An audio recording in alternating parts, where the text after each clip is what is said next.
안녕하세요. 여러분들의 생각 파트너 책쓰기 코치. 여러분은 북코칭이라는 용어를 들어보신 적 있으세요? 우리나라에서 북코칭이라고 하면 주로 독서 코칭을 말하는 것으로 알려져 있지만 해외에서는 책쓰기 과정 전반을 도와주는 서비스로 자리 잡혀 있습니다. 아니, 책 쓰는 과정을 도와준다고? 이 생소한 직업은 과연 어디서 시작된 걸까요? 오늘은 북코칭이라는 직업의 재미난 유래에 대해서 알려드릴게요.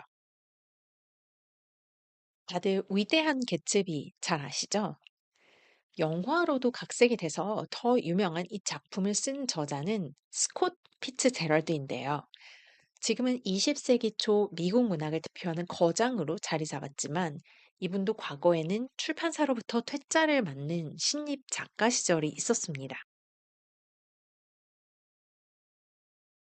당시 프린스턴 출신의 젊은 작가였던 스콧 피츠제럴드는 첫 장편 원고인 더 로맨틱 이고티스트를 출판사 스크리브너에 투고했습니다.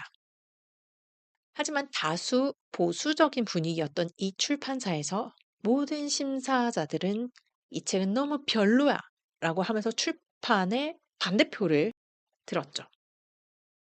그런데 여기서 유일하게 젊은 작가의 재능을 믿고 이 출간을 주장한 사람이 바로 출판사에서 일하던 맥스웰 퍼킨스입니다. 그는 시대를 앞서가는 젊은 작가의 신선한 목소리에서 가능성을 보았고 포기하지 않고 출판사를 설득하기로 결심하죠. 그리고 이름도 없는 신인 저자에게 밀착 코칭을 시작합니다. 아마도 당시 업계 사람들 보기에는 아주 무모한 짓이었을 거예요. 그는 저자에게 대대적인 원고 수정을 요청을 했고 피츠제럴드는 그의 조언에 따라 거의 새 책에 가깝게 글을 다시 써내었습니다.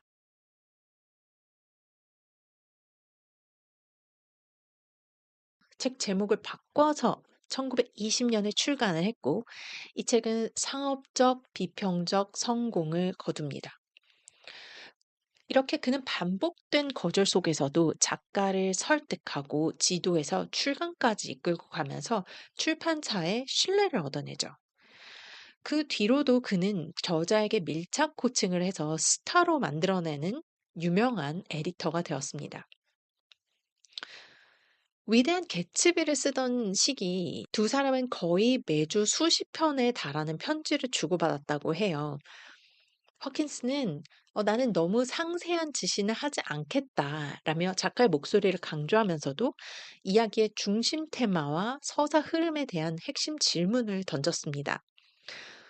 그는 작가의 재능을 믿고 기다리며 질문으로 방향을 제시하는 멘토형 편집자였죠. 피츠제럴드는 그와 나눈 편지에서 퍼킨스만이 나를 이해한다 라고 말할 정도로 창작의 고통 속에서도 그에게 감정적인 지지와 전문적인 피드백을 받으며 큰 도움을 받았다고 해요. 이렇게 저자들의 글을 함께 고민하고 방향성을 수정해주는 편집자를 만난다는 것은 엄청난 행운입니다. 여러분이 아는 J.K. 롤링도 해리포터 시리즈를 집필하면서 출판사 편집자들과 긴밀하게 주고받으며 원고를 수정해 나갔어요. 그 사실 아시나요? 그런데 이들은 매우 운이 좋았던 케이스고요. 보통은 신인 저자에게 이렇게 밀착형 코칭을 해주는 출판사를 만난다는 것은 거의 불가능에 가깝습니다. 특히나 요즘은 다품종 소량 생산으로 출판 시장이 바뀌어 가면서 저자 한 명 한 명에게 출판사가 공을 들일 수 있는 에너지가 많이 줄어들게 되었죠. 그리고 이 공백을 메우기 위해서 프라이빗 북코칭이라는 전문 영역이 등장하기 시작했습니다.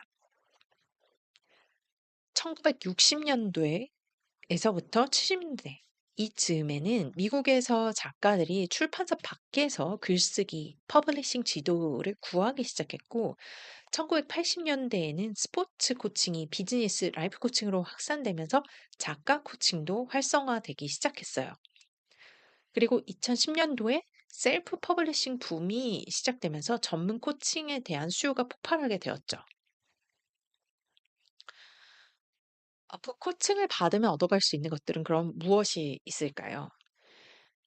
글을 쓰는 과정에서 저자는 내적으로 또 외적으로 엄청난 성장을 하게 되는데요. 그 과정에서 수없이 발생하는 자기 의심과 게으름, 그리고 또 고민에 사로잡히게 됩니다. 그때마다 코치는 적절한 질문으로 막힌 곳을 뚫어주고 때로는 함께 고민하면서 저자가 최고의 잠재력을 발휘할 수 있도록 돕는 역할을 해요. 첫 번째로는 강제 집필 마감 시스템입니다. 아무래도 혼자 글을 쓰다 보면 데드라인이 없기 때문에 계속해서 우선순위에서 미뤄지게 되죠. 이때 누군가가 내 글을 기다리고 있다는 생각을 하면 자세가 달라집니다.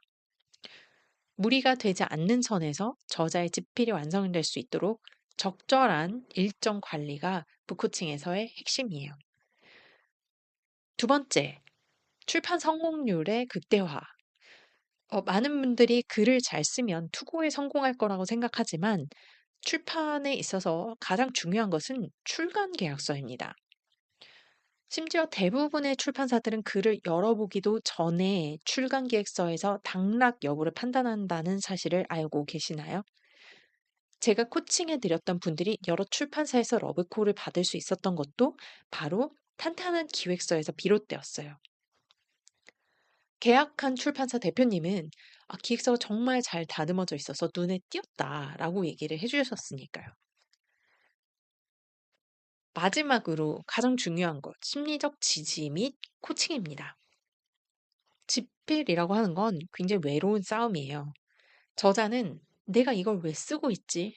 하는 그런 슬럼프에 빠질 때 심리적으로 끌어올려주는 누군가가 필요합니다. 저도 돌아보았을 때 책을 쓰는 과정에서 정말 많이 주저하고 또 많이 두려웠던 것 같아요. 사진이 겉모습만 보여주는 것이라면 책은 내 안에 무엇이 있는지를 전부 다 보여주는 것이기 때문이죠. 이때 심리적으로 여러분을 줄 수 있는 코치가 있다는 것은 큰 힘이 될 거예요. 우리가 운동을 못하는 게 운동기구가 없어서 못하는 게 아니듯 글 쓰는 방법을 몰라서 책을 못 쓰는 게 아닙니다. 옆에서 누군가가 페이스를 조절해주고 정확한 자세를 잡아주는 코치가 있을 때 비로소 목표한 그런 그 목표한 책을 완성할 수 있는 거예요. 멋지고 훌륭한 여러분들의 이야기를 저는 기다리고 있습니다. 책을 쓰려고 고민하고 계시는 분이 계시다면 아래 링크로 들어오셔서 저와의 가볍게 커피챗을 신청해 보세요. 감사합니다.